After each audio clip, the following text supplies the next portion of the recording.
नमः शिवाय। हर हर महादेव। भक्तजनों, जैसा कि आप सभी जानते हैं, प्रदोष का जो व्रत होता है बहुत महत्वपूर्ण होता है, बहुत विशेष होता है, क्योंकि प्रदोष के दिन शिव और माता पार्वती मृत्युलोक में आकर सभी भक्तों की मनोकामना पूर्ण करती हैं।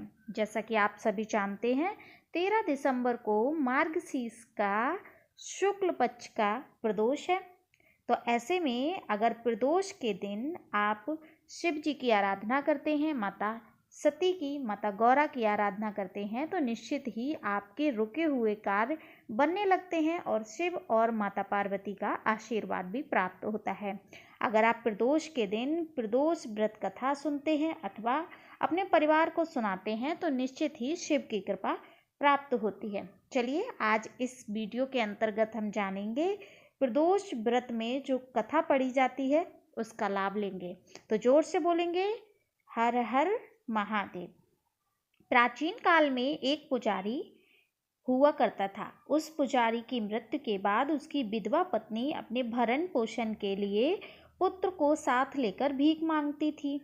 शाम तक घर वापस आती थी। एक दिन उसकी मुलाकात विदर्भ देश के राजकुमार से हुई, जो कि अपने पिता की मृत्यु के बाद दर दर भटकने लगा था। उसकी यह हालत पुजारी की पत्नी से देखी नहीं गई। वह उस राजकुमार को अपने साथ अपने घर ले आई और पुत्र जैसा रखने लगी। एक दिन पुजारी की पत्नी अपने साथ दोनों पुत्रों को साडिल ऋषि के आश्रम ले गई। वहां उसने ऋषि से शिव जी के प्रदोष व्रत की कथा एवं विधि सुनी तथा घर जाकर अब वह भी प्रदोष व्रत करने लगी। एक बार दोनों बालक वन में घूम रहे थे।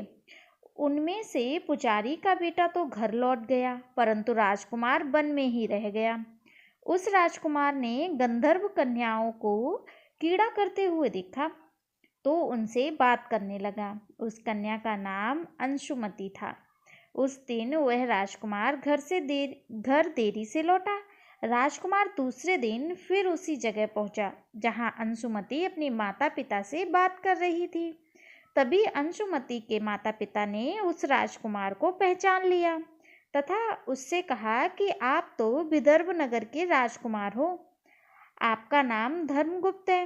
अंशुमति के पिता और माता को वह राजकुमार पसंद आया और उन्होंने कहा कि शिव जी की कृपा से हम अपनी पुत्री का विवाह आपसे करना चाहते हैं।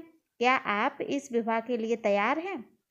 राजकुमार ने अपनी स्वीकृति दे दी तो उन दोनों का विवाह संपन्न हुआ। बाद में राजकुमार ने गंधर्व की विशाल सेना के साथ विदर्भ पर हमला किया और घमासान युद्ध हुआ। युद्ध कर विजय प्राप्त की तथा पत्नी के साथ राज्य करने लगा। वहां उस महल में वह पुजारी की पत्नी और पुत्र को आदर के साथ ले आया तथा साथ रखने लगा।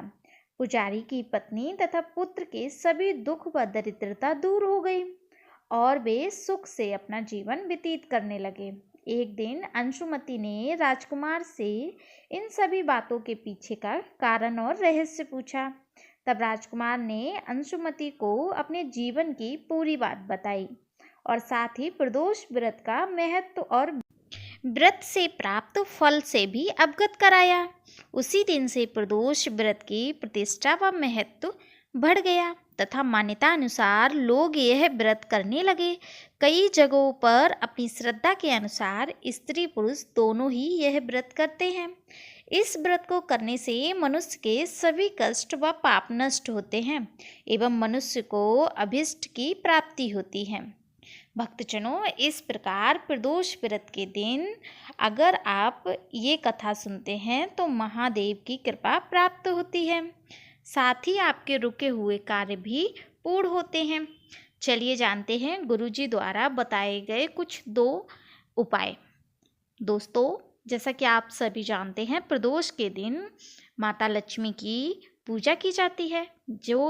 जिस व्यक्ति के यहाँ धन संपदा की कमी होती है वो 2 जगह दीपक लगाने से माता लक्ष्मी जी की प्राप्ति करते हैं और उनका आशीर्वाद प्राप्त होता है। चलिए जानते हैं कौन से 2 जगह है। प्रदोष के दिन प्रदोष काल में अगर आप 2 जगह दीपक एक बेलपत्र वृक्ष के नीचे दूसरा, अपने दरवाजे के मुख्य द्वार पर लगाते हैं तो निश्चित ही माता लक्ष्मी आपको आशीर्वाद देती हैं। साथ ही अगर हो सके तो आंवले वृक्ष के नीचे भी अगर आप लंबी बत्ती का दीपक प्रज्वलित कर देते हैं प्रदोष के प्रदोष, तो निश्चित रूप से आपके यहाँ संपदा की कमी नहीं होती है। चलिए जानते हैं एक और विशेष उपाय। गुरुजी अक्सर अपनी कथाओं में बताते हैं कि जो शमी पत्र होता है, अगर आपके कोई कार्य नहीं बन रहे हैं तो अपने घर के मंदिर में जो शिवलिंग है या आप बाहर जो शिवालय में जाते हैं वहाँ पर संध्या काल के समय, प्रदोष काल के समय शमी पत्र चढ़ा दें महादेव के ऊपर। ये उपाय आप घर पे करेंगे तो अच्छा है। शिवलिंग पर चढ़ाकर शाम को जब 9:15 बज जाएं रात के, तो वो शमी पत्र उठाकर एकत्रित कर लें। इस प्रकार से 5 प्रदोष करने से आप जो भी कार्य में आगे जाएंगे, जो भी आप परीक्षा देंगे या फिर जो भी आप अपना मनोकामना सफल करवाना चाहते हैं, वो शिव की कृपा से आपकी मनोकामना पूर्ति होती है और आपकी जो भी इच्छा होती है वो पूर्ण करते हैं महादेव। इस प्रकार से शमी पत्र प्रदोष के दिन महादेव के ऊपर जरूर से चढ़ाएं। भक्तजनों, ये उपाय कैसे लगे कमेंट सेक्शन में ज़रूर बताएं। मिलते हैं किसी विशेष वीडियो की जानकारी के साथ। तब तक के लिए श्री शिवाय नमस्तुभ्यम। हर हर महादेव।